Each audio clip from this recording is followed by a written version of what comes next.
Hello DC fans, DJC right here. Today we're breaking down Peacemaker Season 2 Episode 7 titled Like a Thief in the Night.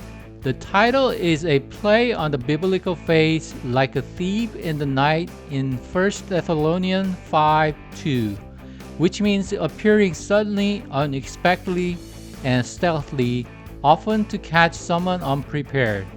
The episode kicks off with Chris and Amelia inside the Argus building only to realize they've landed on Earth X, a world where Nazis rule the world. Amelia can't believe Chris hasn't noticed it already with obvious signs everywhere like Mein Kampf manifestos sitting out in the open and a massive Hitler mural on the wall. Come on Chris, how can you miss that? You surely enjoy your mural on the wall, Chris. Anyway, things heat up fast with the showdown against the Argus security guards, and John Cena even sneaks in a few of his classic wrestling moves. Pretty awesome to see. Meanwhile, Adrien is talking to, well, another Adrien. That's when he finally realized this world really is ruled by Nazis, and his reaction is absolutely hilarious. That's the craziest thing I've heard since I found out Cheerios is an H on the end. And then you've got Judo Master casually munching on Cheetos, except here everything has an extra H slap on it like a weird tribute to Hitler. It's both creepy and kind of funny at the same time. As Adrien grabs his mask, I caught a detail, a bomb that looks almost identical to the one Sons of Liberty used back in episode 3. Meanwhile, Paul Leota is being chased down by white spearmists. She barely makes it over a fence and dives into a pool where she's seconds away from being caught. That's when Judo Master shows up out of nowhere, rescues Leota, and brutally electrocuted these Nazis by putting an electric wire into the pool. It's a powerful in-your-face moment, especially considering the history these Nazis once killed millions of people in concentration camps, and now the tables are turned. Back with Chris and Amelia, they're still swarmed by Argus security. Chris finally gets to use his jetpack, the one he's been wanting since season 1. Problem is, he's totally not used to it. Instead of heroic escape, he ends up crashing straight into a car outside. Wow, classic Chris. Then Keith shows up at home and quickly realizes Chris is from another universe. At the same time, Augie Smith tells Keith he had encountered with his own doppelganger and realized the version of himself I saw my own doppelganger in there years ago. is a much darker version of himself. He came from a world that was a dark version of ours. And Keith figures out Emilia isn't from this world either because she was wearing pants. She was wearing pants. Leora asks Judo Master, Why'd you save me? and Judo Master answers, Didn't seem like a fair fight. I guess he really cares about fairness. And then he brags about, That was the most people I ever killed in a swimming pool. in this universe, Scrabble is, It's called Scrabble here. there's a book called Hunde, meaning dogs in German. I guess James Gunn really loves dogs. Then we get this really powerful scene with Emilia and Chris riding down the road, fully aware they're about to be killed by these Nazi cops.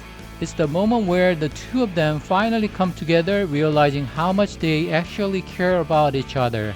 Emilia even accepts Chris as a true friend, and maybe even more, just like the bond she once had with Rick Flex Jr. When the cops finally surround them and there's no way out, Augie and Keith Smith arrive at the last second, guns blazing. They wipe out the Nazi cops in brutal fashion, just like GI Robot killing Nazis from Creature Commandos. Epic rescue moment. Augie Smith's actor Robert Patrick says this famous Terminator line. Do you want to live? Come with us now. Come with me if you want to live. Back in our world, Rick Flex Sr. and Agent Bordeaux found Sidney Happerson, the scientist Lex Luthor recruited to locate the dimensional portal.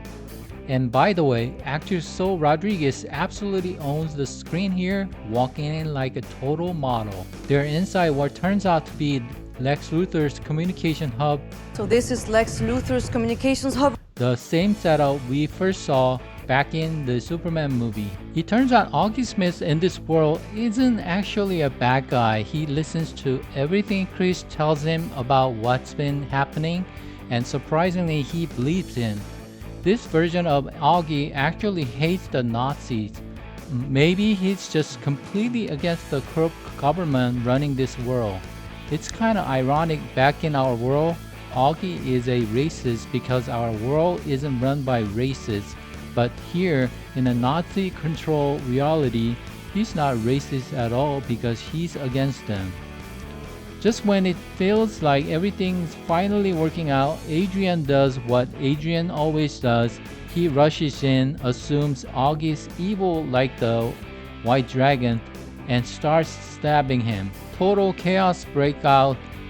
Keith opens fire, and then the 11th Street Kids plus Judo Master jump in, turning it into an all-out brawl. When Chris sees his brother Keith about to be killed right in front of him, it triggers that deep trauma from when he accidentally caused his brother's death as a kid. He yells out, begging everyone to stop.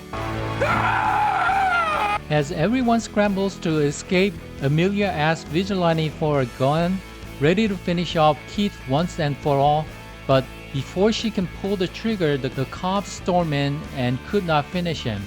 It's a poetic twist, just like how Peacemaker once killed Amelia's best friend Rick Flag Jr., now Hardcore is willing to kill Chris's own brother Keith to protect him from future revenge. In the end, Chris hands the dimensional portal device over to Argus. The episode wraps with Chris getting arrested. What an incredible episode. I'm seriously wondering if the Argus agents are about to open a portal they were never supposed to be touched. Maybe it leads to Brainiac or Darkseid. I'm not sure. I guess we'll just have to see. I can't wait to see what happens in the final episode next week.